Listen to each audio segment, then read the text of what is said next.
What is up, guys? Good morning. I showered. What you just saw is my study this morning. I'm studying in the scriptures about godly sorrow and how godly sorrow worketh repentance, how that pain and that hurt can be motivation to change, but the sorrow of the world curses God and leaves you in the same place. It is 6:39.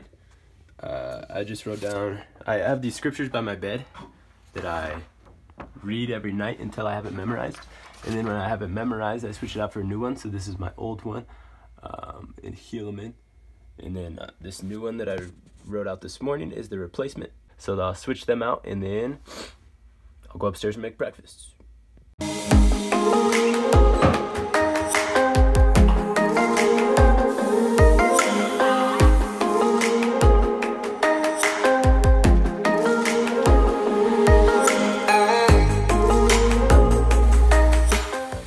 Water, that's the first thing I have in the morning to get hydrated.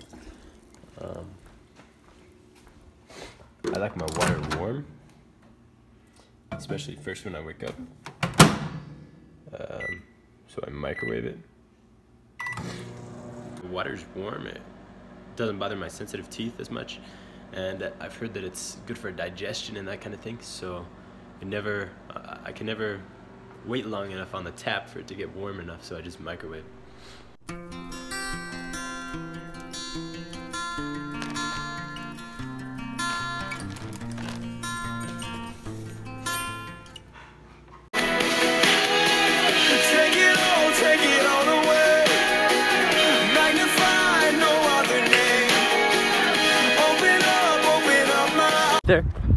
There's some dead bodies up there. By my school, 2 cadaver dogs alerted in this area for a dead body. Check this out. I am not making this up.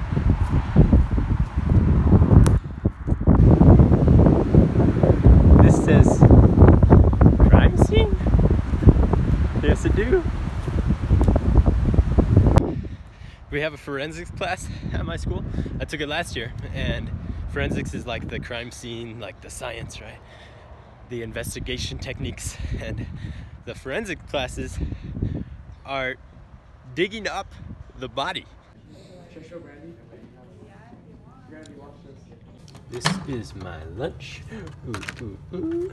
Baby. Oh, we have got some broccoli and rice and pork. This is like Instant Pot pork from a little while ago, leftover, and I'm gonna eat this. Come in here, eat this. Usually watch like a short YouTube video, and then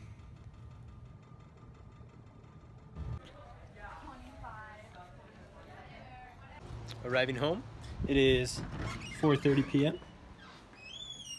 Every day when I get home, I go to the bathroom, and then I write on my phone in notes about my day, and it's that throw up journaling that you've probably heard me talk about before, just letting it all out.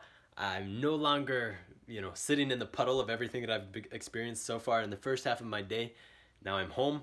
I've forgotten about it, whether it was good or bad or whatever way it was. It's no longer going to affect me because I've gotten out of myself by writing it down. This is where I record different things that I've learned. This is where I remind myself of things that I want to do better and just keep a record of the day. Now I'm about to go eat meal number 3 of the day. So I want to tell you a little bit more about the video that I watched at lunch today on the topic of anxiety. So today in my Spanish class, we were practicing our 2-minute conversations. And man, it can get rough for me when I'm trying to speak Spanish. Obviously, I'm not going to be the best at it. Obviously, it's going to be something new. It's going to be difficult for me and challenging. And I did okay the first time we tried it today, the first 2-minute conversation we had. But then during the second one, I felt the pressure and I couldn't think of any words, and all of a sudden my mind just stopped working and my face turned all red and I got really hot, and I'm like taking my jacket off and I was feeling anxious. And so when I was looking through my my phone for a video at lunch today while I was eating my lunch. This one TED Talk caught my eye, and I watched it, and it was super duper valuable. I'll probably link it in this description of this video, or you could ask me about it later. But it just talked about anxiety as one emotion in a healthy range of emotions that human beings should have. That most of the time, the problem with anxiety, the problem why it really is a cause of suffering in our lives, is because we get anxious about anxiety. And we feel like that feeling is wrong, and like it's not helpful, and like it is inherently evil. When in reality, anxiety, along with every other feeling that we have, is part of a range of healthier relations that, I mean, they're there for a reason. So not demonizing the feeling itself, and then learning to accept it, which is the first step of any kind of change. Super good TED Talk, super valuable. I learned a lot from it, and I'm going to continue learning in my life about it. Look at that. And I've made this pretty for y'all. Honestly, I usually do like to make my food pretty because it gets me excited to eat, and it helps me to just enjoy life a little bit more. And we got tuna right here on English muffins, these 4. But this is not like tuna you've seen before. Mixed inside, we've got this spicy mustard and this delicious green sauce. It tastes a lot like the stuff you find at like Cafe Rio or like Costa Vida in their salads. That's pretty delicious. Recently, I've been planning out my food for bodybuilding, obviously. So I eat I'm bulking technically, though I don't like the glorification of that term. I'm just eating to grow, but I'm also eating to try and clear up my skin. As you can see right now, I'm having some issues. I just got on a new medicine that is kind of agitating me for a little bit, but because of the eating restrictions for my skin, I'm trying to avoid most oily foods, most fats, and also keep out a lot of sugar in my diet. So I eat fairly clean, which is kind of an eating habit that is more conducive with almost a cutting diet, even though I'm eating to grow. So you'll see my meals are sort of planned out with that in mind, and just overall health as a main priority. Always trying to make sure that I'm giving my body the nutrients that it needs, and lots of fruits and vegetables. So I just got finished eating, and this is the part of my day that I generally sit down and do some work. And I know what you're thinking, like, no, you don't gotta work. This isn't your job stuff. This social media type stuff, it's not your job. It's not a real thing. There's this quote by Joe Rogan. It talks about living your life as if a documentary crew is following you around and making the documentary of your success story. And ever since I heard that quote, I've really tried to take that to heart and work as if this is my career, as if this is my full-time job and the thing that I have to depend on. Because I think that the more often that I do that, and the more devoted I am to really taking things seriously, along with social media, motivational speaking, the fitness stuff, all the content that I put out, the more likely it is that it is actually going to become the viable career that I want it to become for my life. It's something that I love to do. It's what I would do if money wasn't even a thing and it didn't matter how much I got paid. And my biggest financial dream is to do that and to make enough money to support my family by doing it. So the work that I'm trying to do, a lot of what I've been doing recently has been video editing. You saw maybe the YouTube video that I put up a couple days ago from the trip to St. George. I'm editing videos for Hope Squad, a suicide prevention group that I'm blessed to be a part of at my school. Different video projects. There's always this stuff for Instagram Reel, for TikTok, just content that way. And then Instagram posts is just another one, as well as working on stuff for the podcast. I have a super exciting guest coming on pretty soon. We're planning here in the future. I don't want to give it away who it is, but it rhymes with Allie McClure. And so right now I'm sitting down, I'm starting to write out the questions, figure out a blueprint for that podcast episode. She's incredible. She's a leader. I've been following her on social media for a little while. She's always posting super inspirational quotes and different things, different thoughts that she has. She's a star gymnast. She is super involved with Distinguished Young Women, which is a program in my community for distinguished young women, I suppose, for leaders for people trying to make a difference in their community and better themselves. She's super active in her faith and with the church, and all around wonderful human being. I'm super excited to dig deeper into her story. I don't know her very well, but hopefully on the podcast we can get to know her a little bit better and some of her knowledge and expertise that she can teach us about progress. What is up, guys? I'm just finishing up some questions for the podcast, doing a little bit more work after dinner. But I'm gonna go hang out with my siblings. I think it's super important to make time every day in your life to spend time with your family. And if I'm not doing it now, as I'm young, preparing to have my own family, even though I don't yet, then it's gonna be harder to build that habit, I feel like, in the future when I have my own family. So it's just time management skills. It's just spending a little bit of time today. I helped my sister to write some of her essays for school, spend some time talking with her about that. And I'm about to go and hang out with my little brother, and we're gonna play, I don't know, Hot Wheels, Nerf guns, something like that. For my workout, I forgot to tell you guys earlier, that water bottle that I filled up for school, I drank that twice at school, once before lunch and once after lunch. And then I drank this cup since I got home from school and had some water with the first meal and then some lemonade with the second meal. So trying to stay hydrated. The 2 water bottles that I drank at school, that's half gallon. And then between the stuff that I've done since then and what I drink tonight during the workout, which will probably be 2 of these. I would drink 1 of these, sometimes 2, sometimes 3, sometimes 4 if it's a nasty leg day. I'll definitely get past a gallon, which is what I aim for in a day just for my health. Drinking water is one of the biggest things that change your life. And I'm probably gonna have 1 of those brownies right there.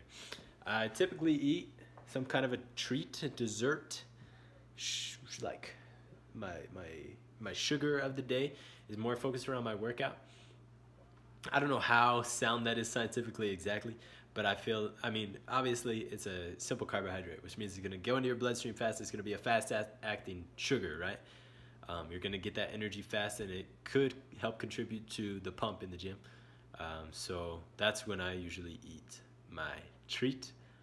And I had a piece of dark chocolate earlier today to make me feel healthy about eating chocolate. Ooh, can you see that? Instagram post done. Even though I'm wearing the same shirt, this photo was not actually taken today. I think I just kind of like to do that to mess with people. I did the same thing yesterday, wearing the same shirt, but it was a different day that I posted the picture from. Now I'm about to go and work out. It's about 8:20. This is the time I usually start if I can, if I'm home in time. Sometimes I start around 9 or a little bit later. Big one. Sorry. I start every workout with a prayer and then a serious warm-up, like a real warm-up, so we don't get hurt and so we can perform our absolute best. I'm gonna get after some back and biceps tonight.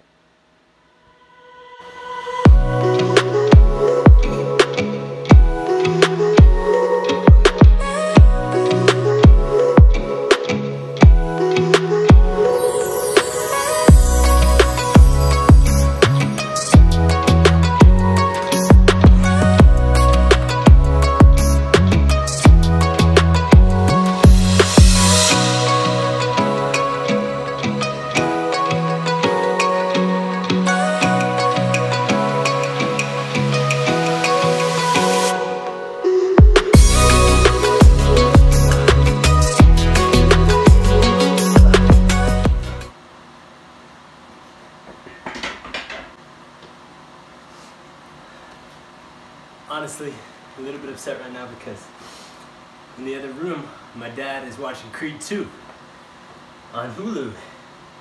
And I've been waiting for that thing and I didn't know it was out.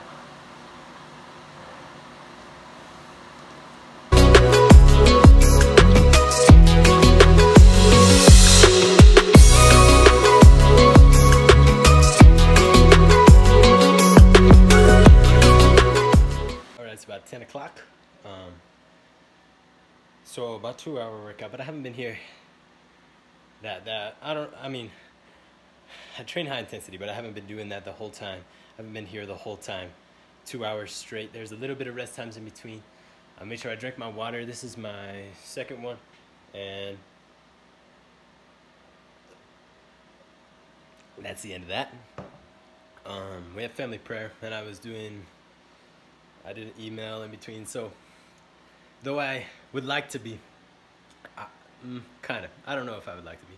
I'm not always off my phone for the entire workout. There's certain workouts where I am. There's certain workouts where I don't even have music going, just so that I can totally focus. But on a regular basis, like I'm trying to show you guys today, I have my phone. In between sets, I'm answering messages or using it sometimes. We're gonna hurry and shower, and then we're gonna eat.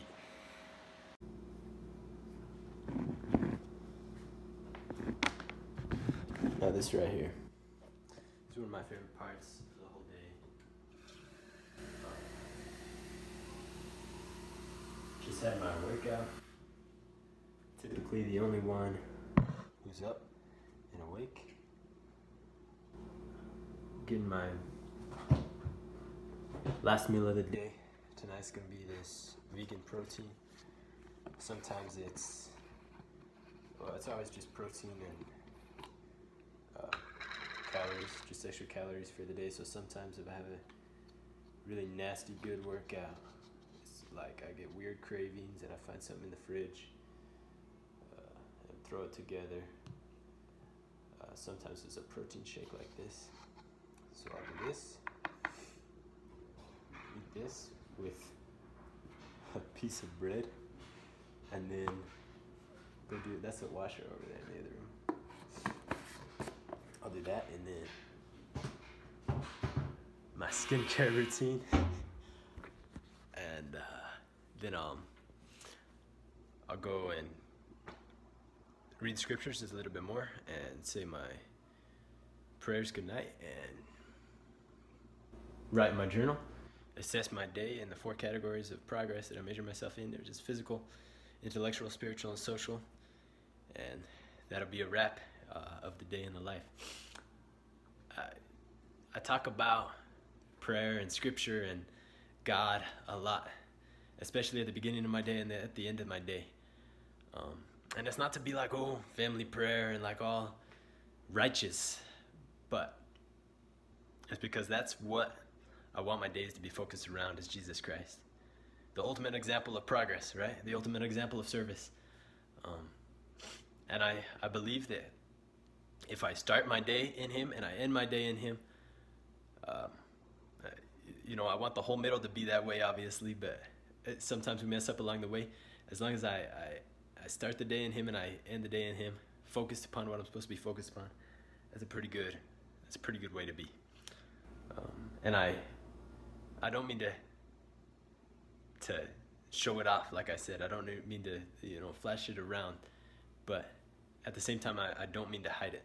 When we're talking about crucial habits of progress and of living a happy life, those are it. So thanks for coming along for the ride, this day in the life video. This is what I do in a day. The moments of my day are specifically planned out. The way that I spend my time is planned out the best that I can do right now for the way that I want to spend my life. Because when you simplify life and you boil it down, your life is a series of days. And so people, when they think about their life, they want to describe it as, oh, an adventure or a dream. I want to accomplish, I want to do this, I want to serve, whatever it is. And yet their days at times don't match up with that. So if your day is what is going to make up your life, if your life is just a collection of days, then it's important to make sure that your days are matching up with what you want for your life, and that your actions now are matching up with what you want for your future. Your day is your life.